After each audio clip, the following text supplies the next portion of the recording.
let's talk about cultures.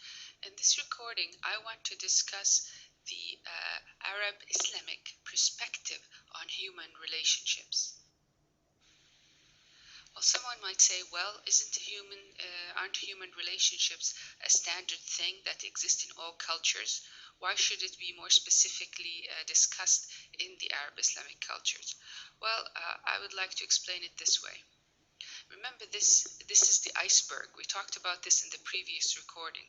This is the model of the icebergs, and some scholars say that cultures are like icebergs, where there's an observable part of the iceberg, which are usually in the culture the words, action, and dress. And this is what we usually observe in a culture, and it is dependent and carried by the submerged part of the culture that we don't usually see.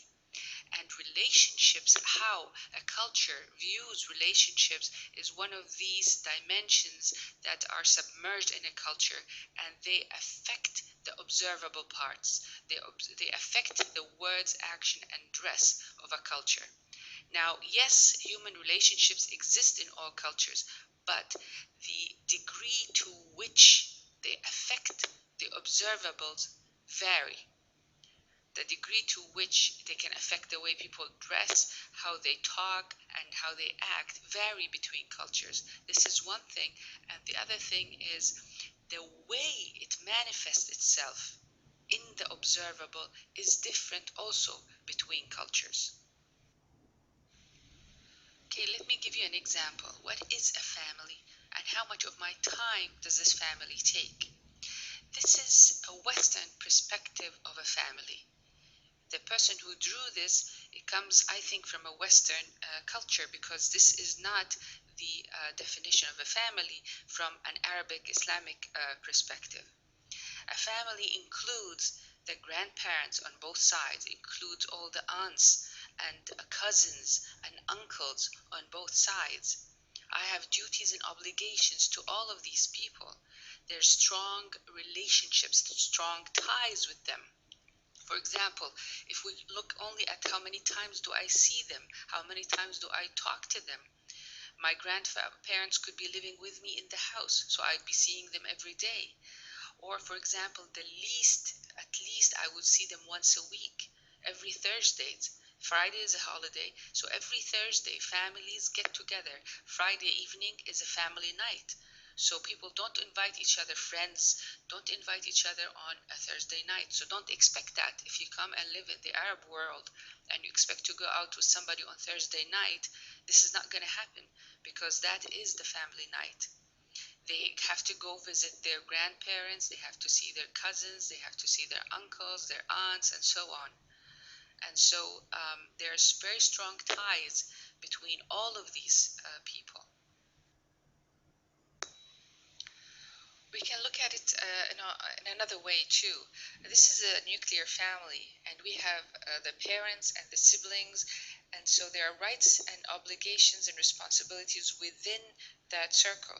And then, of course, there is the blood relative circle, which has the grandparents, the cousins, the aunts, the uncles, and of course there are different also rights and responsibilities for those people as well. And then you go to the bigger circle, which are relatives but not related by blood. It could be by marriage, and they have rights and responsibilities as well. And then you go to the other tribes and other country people, and then you go to other Arab countries and other Muslim countries who are not Arabs, and so on. And so you have different circles that people belong to, and there are different rights and obligations according to these circles. Now, if we go back to the matter of time, how much of my time does my family take? You can think of, for example, if you go and live in this part of the world and you find somebody and he becomes your friend and you want to go out with them. And so every 10 times you ask him to go out, he answers only one. And then you think maybe he doesn't like me too much. This is not the case. The case is the practicality of using time. For example, let's say I have 5 aunts and 5 uncles on both sides, and each one has 5 kids, and I have my grandparents. And so they have rights and obligations I have to fulfill towards them. And so let's say somebody gets married, I have to congratulate. Somebody graduates, somebody gets sick, somebody is moving, somebody needs help. And so they, and I have to check on them and see how they are.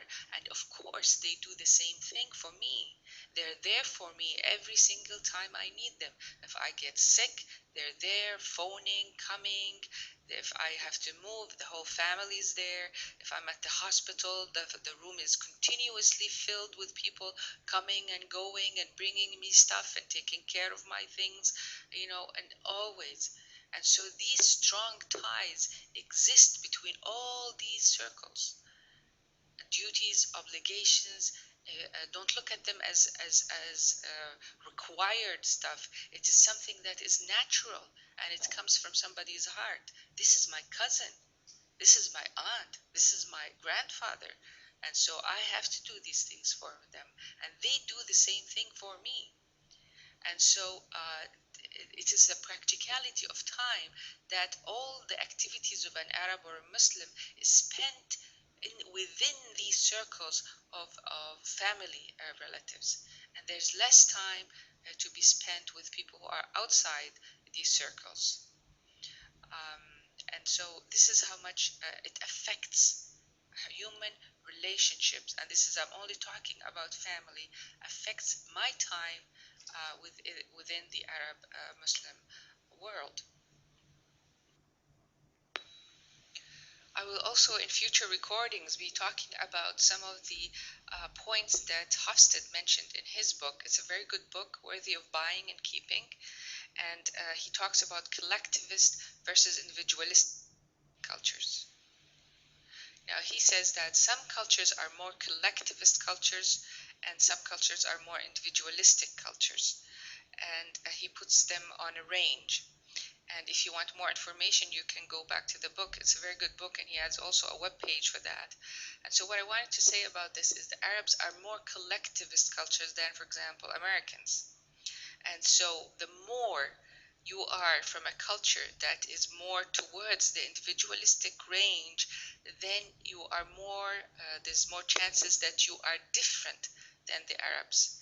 And the way you view relationships and the way and how much relationships affect the observable part of your culture is going to be different than that of the Arabs and other cultures as well.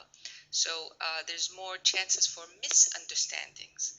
And so you have to be careful and at least when it comes to human relationships, to have an open mind that people do it differently than my culture when you're talking about the Arab cultures.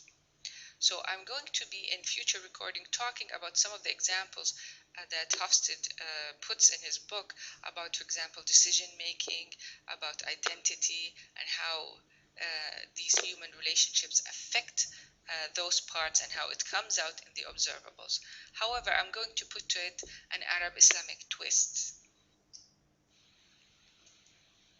I mentioned in my previous recording that one of the most important dimensions of the submerged part of the Arab Islamic culture are the Arab traditions and Islamic practices. And they affect heavily the observables, the words, how people speak, their actions, and how they're dressed. And this is more specifically in the Gulf area. And so what I will be doing in my next recording is I'm going to be talking about human relationships. I'm going to be mentioning some of Hofstede's points about collectivist, individualistic cultures. But what I'm going to do is I'm going to see how these manifest themselves through the Arab Islamic filters. How is the Arabic Islamic twist to collectivism is manifested in the actions, words, and dress of people in the Gulf area.